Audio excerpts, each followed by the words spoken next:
Heather Brantley has been raising her 5 sons by herself in a house badly in need of repair. But as our Melanie Roberti shows us, friends, neighbors, and even strangers are stepping in, building the family a new place to call home.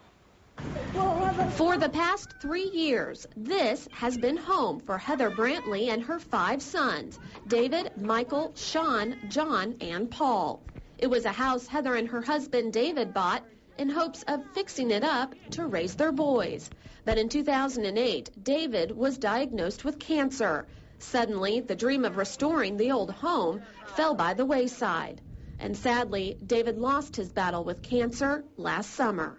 Even when he got sick, he never lost his faith. He was a good Christian man. While Heather and the boys tried to start their lives over without David, the house slowly started to fall apart. And some of the shingles has asbestos in it.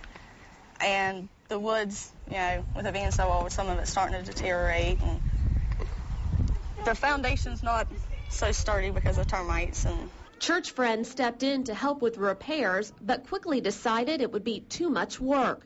Instead, they, along with total strangers, are building the Brantleys a new home. 5 young boys without a dad, it just touched my heart. Now, folks from 8 churches around Effingham and Bryan counties, along with Habitat for Humanity, will be pouring their blood, sweat, and tears into the new house, a project they call Loving Your Neighbor.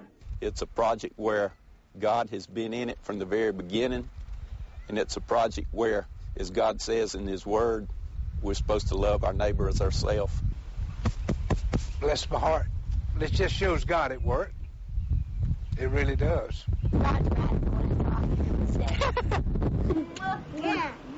While Heather and the boys are sad to leave the home that holds so many memories of David, they say his spirit is being kept alive